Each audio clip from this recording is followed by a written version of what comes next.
नमस्कार दोस्तों। हम बात कर रहे हैं कि अगर आपको यूपीएससी या यूपी पीसीएस प्रीलिम्स निकालना है तो कुछ ऐसे गोल्डन रूल्स हैं जिन्हें अभी से आप अपने व्यवहार में लेके आइए, अपनी पढ़ाई में शामिल करिए और तुरंत इसी समय से उसका लाभ देखिए। जो लोग इन चीज़ों को इग्नोर करते हैं वो इसी कैटेगरी में जाने अनजाने में आके खड़े हो जाते हैं। जो लगातार प्रीलिम्स दे रहे हैं, निकल ही नहीं रहा। मेहनत खूब कर रहे हैं, तैयारी खूब अच्छे से कर रहे हैं, उन्हें ऐसा लग रहा है, लेकिन निकल नहीं रहा।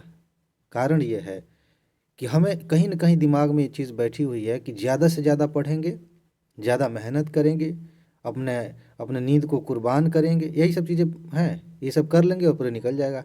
ऐसा नहीं होता। चीज़ें आसान हैं, बहुत सीधी-सादी हैं। बस ये है कि जो ज़रूरत की चीज़ है, प्री निकालने के लिए जो सबसे ज़रूरी चीज़ है, उसे आप कर रहे हैं कि नहीं? इस सीरीज़ में हमने पहले गोल्डन रूल पहले की बात की थी, अब दूसरे की बात करेंगे। रूल नंबर 2 देखिए, ये जुड़ा हुआ है आपके रिवीजन से। रिवीजन में कई चीज़ें हैं। सबसे पहली बात यह है कि रिवीजन क्यों ज़रूरी है। आपको अच्छे से पता है कि अगर प्री निकालना है, देखिए यूपी पीसीएस मैंने पहले से बताया था मोटे तौर पर फैक्चुअल एग्ज़ाम है और यूपीएससी मोटे तौर पर कंसेप्चुअल एग्ज़ाम है। लेकिन दोनों में आपकी मेमोरी कैसे काम करती है, आप चीज़ों को कितना अच्छे से याद रखते हैं, इसकी बहुत बड़ी भूमिका है।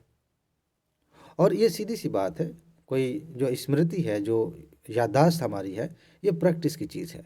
जिन चीज़ों को आप बार बार देखते रहते हैं वो चीज़ें आपको याद रहती हैं। मान लीजिए किसी दोस्त ने आपको बहुत अच्छी बात कही थी, बहुत अच्छा लगा था, अक्सर वो यादें आती रहती हैं, तो आप भूलते नहीं। किसी ने आपको थप्पड़ मार दिया, गाली दे दी या उल्टी सीधी बात कह दी, वो भी नहीं भूलता, क्योंकि बीच बीच में याद आता रहता है। तो जिन चीज़ों को हम याद करते रहते हैं बार बार, वो नहीं भूलती। ऐसे ही रिवीजन का है, जब हम बार बार रिवाइज करते रहते हैं तो नहीं भूलता, सिंपल। लेकिन अगर आपने रिवाइज नहीं किया, चीज़ों को दिमाग में नहीं रखा, तो प्री में वही होता है। एक जगह मैंने बताया भी था कि आप प्रश्न पढ़ेंगे, प्रश्न लगता है कि हाँ ये अपना ही टॉपिक है, पढ़ा तो है, विकल्प भी सब दिख रहे हैं कि हाँ सारे विकल्प मैं जानता हूँ कि ये है, लेकिन कन्फ्यूज़न है, किसको सही करेंगे। ये कन्फ्यूज़न क्यों होती है? क्योंकि आपने अच्छे से अपने विषय को रिवाइज नहीं किया। रिवाइज करने में सिर्फ याद करना ही शामिल नहीं है, उसमें समझ बनाना भी शामिल है। जिस कंसेप्ट को आपने समझा है, बार बार रिवाइज करते हैं और ताज़ा हो जाता है।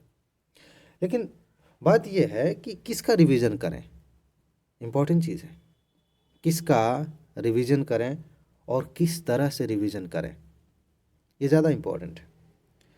पहली बात यह है कि अभी भी हम में से ज़्यादातर लोग एक एक समस्या से ग्रसित हैं, वो ये है कि वो जिस चीज़ को पढ़ लेते हैं, जैसे ही किताब कंप्लीट होती है, संतुष्ट नहीं होते।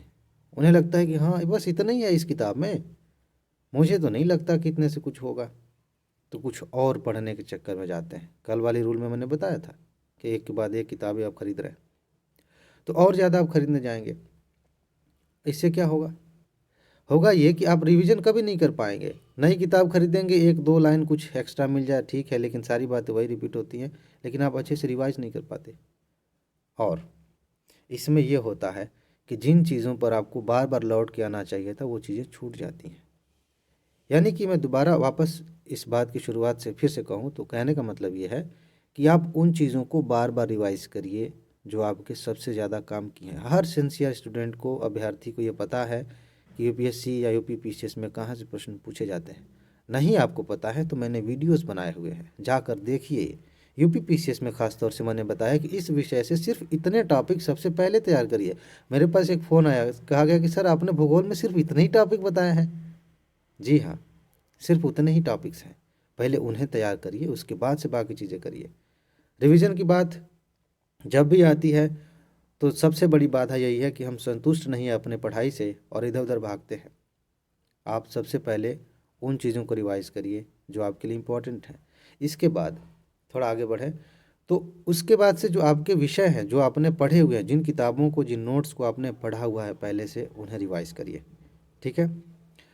अब देखिए, मैंने बात कह दी, आपके मन में एक बाधा आएगी। बाधा क्या आएगी? क्योंकि आप सोचेंगे कि सर ने बता तो दिया, ठीक है, लेकिन मैं जानता हूँ कि मैंने जितना पढ़ा है वो पर्याप्त नहीं है। ये सब हमारे दिमाग के चोचले हैं, ये सब ना सिखाया गया है हमें। कोई भी किताब, मैंने बताया पहले भी कि कोई भी किताब परफेक्ट नहीं है। कोई भी सोर्स ऐसा नहीं है जिससे कोई कह दे कि भाई इतना पढ़ लो और इतने से आपका सारा क्वेश्चन आ जाएगा। सारे क्वेश्चन नहीं आते, हाँ ज़्यादातर क्वेश्चन आ सकते हैं, उसके लिए किताबें लोग रिकमेंड करते हैं। तो जब भी ये दिमाग में बाधा आए कि भाई अभी क्या रिवाइज करें, कुछ और नया पढ़ लें, कुछ और नया पढ़ लें तब रिवाइज करेंगे, तो समझ जाइए कि आप गलत ट्रैक पे हैं। आपने जो पढ़ा है, जो नोट्स बनाई हैं, उन्हें बार बार रिवाइज करिए। अब ये बातें तो आप हटा सकते हैं इन बातों को याद करके। मेन चीज़ ये है कि कितने तरीके से रिवाइज किया जा सकता है, ये शानदार चीज़ है, ये बहुत काम की चीज़ है। क्योंकि हमें बताया गया है, ट्रेडिशनली ऐसे बताया गया है कि देखिए हमने एक बार किताब पढ़ ली, फिर रिवाइज करने के लिए क्या करना होगा, उस किताब को खोलना होगा, पन्ने पलटने होंगे, जो लिखा है उसे पढ़ना पड़ेगा, सब तो बढ़िया है। नहीं नहीं नहीं, ये पुरानी चीज़ें हो गई हैं और नई चीज़ों पे लोग बात नहीं करना चाहते। बेसिकली ज़्यादा लोग इस पे रिसर्च भी नहीं कर रहे हैं। कोई नई बात कोई कहेगा तब उस पर बात होगी, अदरवाइज नहीं। नए तरीके खोजिए रिवाइज करने के। जैसे एग्जाम्पल के तौर पे मैं बता रहा हूँ, आप ऐसे ही अकेले बैठे हैं, चाय पी रहे हैं, अगर चाय पीने की आदत है तो, और सोच रहे हैं। क्या सोच रहे हैं कि आज मैंने हिस्ट्री उठाना है और हिस्ट्री में क्या है, अपने आप से बात करिए। अच्छा, एंशियंट हम पढ़ते हैं तो इसमें सिंधु घाटी सभ्यता पढ़ना होता है, कुछ सोर्स ऐसे हैं जहाँ से पता चलता है कि इतिहास में क्या हुआ है। उसके बाद से वैदिक काल हम पढ़ते हैं, वैदिक काल के बाद उत्तर वैदिक काल आता है, कुछ साम्राज्यों के बारे में पढ़ते हैं, जैसे मौर्य साम्राज्य, गुप्त वंश के बारे में पढ़ते हैं। ऐसे खुद से बातें करते करते आप मॉडर्न तक आ गए। चाय पीते पीते आपने हिस्ट्री रिवाइज कर ली। आपको लगेगा कि अरे हम सिर्फ नाम ले लिए थे टॉपिक का। ऐसा नहीं होता। हमारा दिमाग इतना छोटा नहीं है, हमारे दिमाग का जो फंक्शन है उतना सरल भी नहीं है जो दिख रहा है। आपने सिर्फ नाम लिया मौर्य साम्राज्य का, अगर आपने मौर्य साम्राज्य पढ़ा है, अगर आपने सिर्फ नाम लिया असहयोग आंदोलन का आपने पढ़ा है, तो सिर्फ नाम लेने भर से आपका दिमाग उन सारी जगहों तक दौड़ जाता है जहाँ जहाँ आपने पढ़ा था, चीज़ों को देखा था, समझा था। सिर्फ आपको पता नहीं चलेगा, सेकेंड के पता नहीं कितने हजारवें हिस्से के बराबर वो तेजी से काम करता है। सिर्फ नाम लिया आपने, एक बड़ा शानदार तरीका है। आप ऐसे कर सकते हैं। आप आंख बंद करके ऐसे लेटे हुए हैं और सोच रहे हैं कि मैं चाहिए इंडिया है, इंडिया से ऊपर जाएंगे, इधर नेपाल है, इधर चाइना है, थोड़ा और ऊपर चलते हैं, चलो कनाडा चलते हैं, चलो ब्राज़ील चलते हैं, चलो रसिया चलते हैं, चलो ऑस्ट्रेलिया चलते हैं। सिर्फ आप ऑस्ट्रेलिया गए और ऑस्ट्रेलिया के बारे में जो भी आपने पढ़ा है कि वहाँ कौन सा रेगिस्तान है, वहाँ कौन सी फेमस नदी है, वहाँ पे वहाँ की जलवायु कैसी है, कोरल रीफ्स के बारे में आपने पढ़ा, सब कुछ दिख जाएगा मेरे दोस्त, सब कुछ। आप जितनी कल्पना कर सकते हैं अपने दिमाग की क्षमता का, उससे लाखों करोड़ों गुना क्षमता है आपके दिमाग की। ये सबसे शानदार तरीका है। ये मैंने कहीं पढ़ा नहीं है, मैंने सीखते सीखते सीख लिया कि अच्छा ये भी है, मस्त है। तो ये तरीका ऐसा है कि आप 5 मिनट करते हैं, 5 मिनट में 10 मिनट में आपने एक विषय रिवाइज किया, आपको कॉन्फिडेंस भी आया, और इसी कॉन्फिडेंस के साथ आपने रिवाइज भी किया, और फिर उसके बाद से जब किताब पढ़ेंगे और मज़ा आएगा। ठीक है। इससे एक और चीज़ होती है, आपको एहसास होता है कि आपने कुछ पढ़ा है। अदरवाइज पता है क्या होता है, जब हम रिवाइज नहीं कर रहे होते हैं, आगे बढ़ते जाते हैं, तो हमें लगता है कि सब भूल रहा है। इस पर मैं अलग से बात करूंगा किसी दिन। हमें लगता है कि सब भूल रहा है, अब क्या करें। लेकिन जब इस तरह से आप बात करते हैं, रिवाइज करते रहते हैं, तो हर रोज़ आपको एहसास होता है कि आपने बहुत कुछ पढ़ा है, उन्हें रिवाइज करने की ज़रूरत है, रिवाइज आप कर रहे हैं। तो एक तरीका ये हो गया। ठीक है। जो ट्रेडिशनल तरीका वो तो है ही, आप जो है पन्ने पलट के रिवाइज करते रहिए। पन्ने पलटने में ही एक और तरीका है, पता है क्या। एक तो हो गया इत्मीनान से आप एक एक पेज पढ़ रहे हैं, हाईलाइट किया, जहाँ भी नोट्स में किताब है वो भी रिवाइज कर रहे हैं। एक तरीका ये है कि आप टारगेट रखिए। अगर मान लेते हैं मोटी सी किताब है, लक्ष्मीकांत मान लेते हैं आपके पास है, तो 45 मिनट का, 1 घंटे से कम का अलार्म लगा लीजिए, या ऐसे ही माइंड सेट कर लीजिए कि इतने टाइम में हमें रिवाइज करना है। ठीक। और किताब के पन्नों को पलटते जाइए, कुछ कुछ सेकंड देने हैं, सिर्फ किताब का पन्ना पलटा, आपने उस पर नज़र डाली और एक फील लिया कि इसमें है क्या, इसमें क्या है। कहीं आपने हाईलाइट किया था वहाँ नज़र चली जाएगी, कहीं कुछ। शब्दों पर ध्यान नहीं देना, ध्यान रखिएगा। आप शब्दों पर ध्यान न दीजिए कि उसमें क्या लिखा है, सिर्फ आपने एक एहसास लिया कि अच्छा इस किताब में तो ये है, ये तो मूल अधिकार वाला चैप्टर है, इसमें मूल अधिकारों में अच्छा ये फला फला आर्टिकल है, ये राष्ट्रपति के बारे में चैप्टर है, ये न्यायपालिका के बारे में है, ये पंचायती राज के बारे में, किताब खत्म। यहाँ फिर वही रूल अप्लाई होगा। आपका दिमाग आपकी सोच से लाखों गुना तेज काम करता है। आपने इन्हीं आँखों के ज़रिए पढ़ा था, दिमाग ने उस इन्फॉर्मेशन को रिसीव किया था, तो आप पेज को देखते हैं, भले धुंधला सा ही है, लेकिन आपके दिमाग में वो सारी चीज़ें आकर बैठ जाती हैं, सब कुछ ऐसे ही होता है। एक तरीका ये है। अब देखिए, इन नए नए तरीक़ों से जब आप रिवीजन करेंगे तो पहली बात ये कि रिवीजन इंटरेस्टिंग हो जाएगा, रिवीजन करना आसान हो जाएगा। आप एक दिन में चाहें, देखिए बहुत बढ़िया चीज़ बता रहा हूँ, एक दिन में चाहें तो एक विषय को खूब इत्मीनान से 3 घंटे दे करके रिवाइज करके पूरा कंप्लीट किया, और बाकी आपने क्या किया, ऐसे ही किसी को पन्ने पलट के देख लिया, किसी को बस आंख बंद करके इमेजिन कर लिया। ऐसे आप जो भी तरीका अपनाएं रिवीजन करें, लेकिन रिवीजन को छोड़कर कोई सोचे कि हम प्री निकाल लेंगे तो वो भ्रम है, वो बच्चा है अभी। ऐसे नहीं होता।